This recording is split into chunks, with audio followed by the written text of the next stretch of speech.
Hey guys, welcome to a new video. We're all chilled out in a t-shirt today. Not a glam look because I've already done all my outside things today and I wasn't gonna get all dressed up just for a video. Sorry. But today we are doing my May book haul, looking at all of the books that came into my possession this month. All the ones that I bought this month, if I'm being honest with y'all. It's a bit of a lighter month, which is nice. It's less money spent and I don't need to make as much room on my shelves. We can appreciate that, but let's see what I got. In May, I focus on reading literary or contemporary fiction. This month, in particular, I was focusing on the shortest books of that genre, and these were the ones that I was able to find at Barnes & Noble. The first being Glaciers by Alexis M. Smith. I actually don't really remember what these books are about, so we are going to find out together. Isabel is a single 20-something in Portland, Oregon, who repairs damaged books in the basement of the local library, dreaming of a life she can't quite reach. She is filled with longing for a life in Amsterdam, even though she's never visited. For the unrequited love of a coworker, for a simpler time from her childhood in Alaska, among the threatened glaciers she loves, and for the perfect vintage dress to wear to a party that just might change everything. We love reading about young people with hopes and dreams. Dreams, that is a big thing. But this one, we also have a book about books. She repairs damaged books. I love watching those videos on TikTok. Short little book, pretty cover, maybe a relatable character. The next one I got is more, it's an award-winning piece, and that is John Banville's The Sea. This was winner of the Man Booker Prize. It's not called that anymore.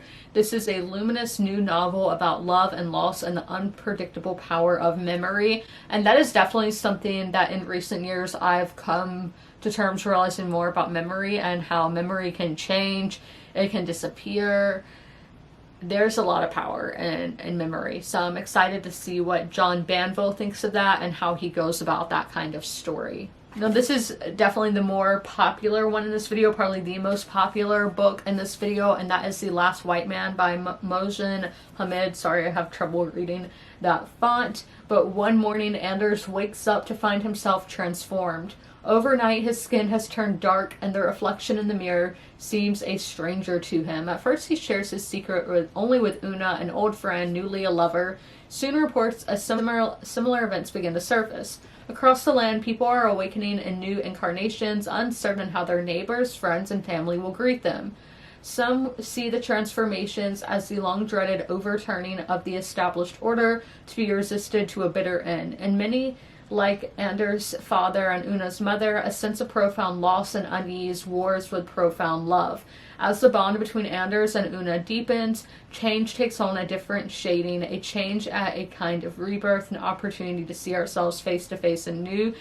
That's going to be really interesting because I do think physical appearance does play a huge part in society. A lot of us are like, oh no, we don't judge a book by a cover, but there's things like pretty privilege, obviously racism, and just how ways people look, people have opinions on, like they see you, they come up with a prejudice at first, and I think as society puts that in your mind, I don't think it's necessarily in every case like, oh, that's what the person really thinks. I think the first thing that comes to your mind is what society thinks, and then you'll have a little bit more time to ponder and come up with your own opinion. So it's going to be really interesting to see how that plays out in this book and how the author dissects that. I love books that really just go into the human experience and explain why we are the way that we are, or at least why the author thinks so. And lastly, from Barnes & Noble, The Workers, they only get me to buy one of their picks. Sometimes it's one that I've already read, so I'm like, no, but if it's not, I'm like, okay, we'll go for it, we'll have a fun time. And that is The Artist and the Feast by Lucy Steeds. By getting this, I was able to get The Sea for 50% off after the still, but this was longlisted for the Women's Prize for Fiction. This one is taking place in the 1920s. We have a journalist. He goes to the farmhouse where an artist lives, and they hoping to write an article about him. Then he meets the niece of the artist, who appears to do everything for her uncle. Oh my gosh, what if the niece is actually the artist, and the author or the artist is claiming like her work as his own? I don't know if it's going to go there, but I do love this cover. 1920s in Provence. Is that France? I think that's France. If it's not, I'm sorry. Look how short that chapter is.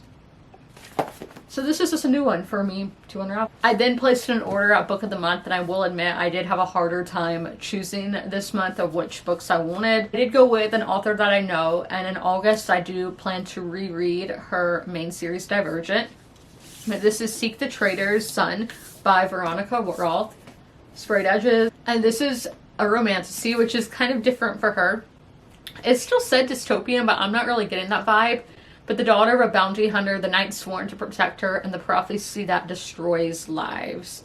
I hope I enjoy it. With the Hunger Games books, I was like, with the newer ones, I was really scared that I wouldn't love it because I read them when I was, you know, a tween, a teenager. And that's the same with the Divergent books. I was reading them in middle school and high school, and I'm like, oh my gosh, am I still going to enjoy it as much as I did back then? So fingers crossed that I do. And then I did pick up one of their Centennial picks because Book of the Month is celebrating their 100th anniversary. And I haven't picked out one yet because one was one that I already own and the others just haven't piqued my interest. But this one does. That is Brideshead Revisited. And here are the in pages, but this one is taking place in between the two world wars in England, which I do love that setting. On here doesn't really tell you that much about the book, but the author didn't like that it became popular in America. So this is a gilded cage, idyllic and decadent, but ultimately repressive, poses an enduring question about how we seek meaning within the confines of our circumstances. Since its release, Brideshead Revisited has increasingly been interpreted as a work of queer fiction, drawing on the author's own homosexual relationships while studying at Oxford. I did not know any of that, so I didn't know about that. I wasn't expecting that from a book, a classic. I'm not sure what year this was originally published. 1946. Yeah, I definitely wouldn't have expected that from back then. We'll have to see how that goes. But look at the little teddy bear. That's so cute. But the Inner Warriors setting in England, I love that setting, and that's why I picked up the last book that I have to talk about is another more of a wild card, because I was just scrolling on social media one night and I saw the physical copy of this book and what it looks like, and I was like, oh, is this Roman inspired? Let's see. This is Verity Guild by May Corlin. I saw a video, but I'm not sure because it was British and I don't know in American how you pronounce it. Sorry, this is gonna sound dumb.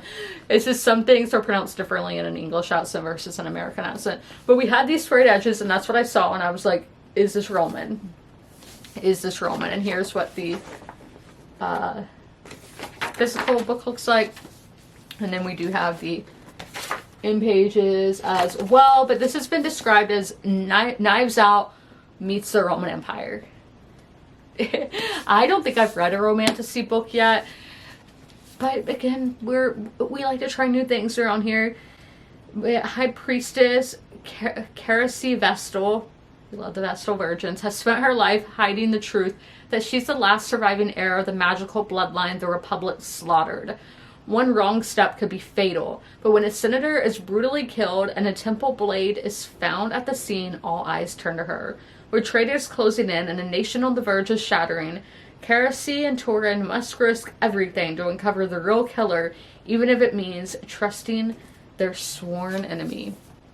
Very different from what I usually go towards, but I am loving the uptick in Roman-inspired fantasies. Now, I would love books actually set in the real Roman world, but I'll take what I can get at this point. Those are all of the books that I've hauled in the month of May. Let me know which one would you guys read first. I really don't know which one piques my interest the most. Maybe the one we just talked about, the Verity Guild, which is very random because I didn't know anything about that book till I saw the picture of it online.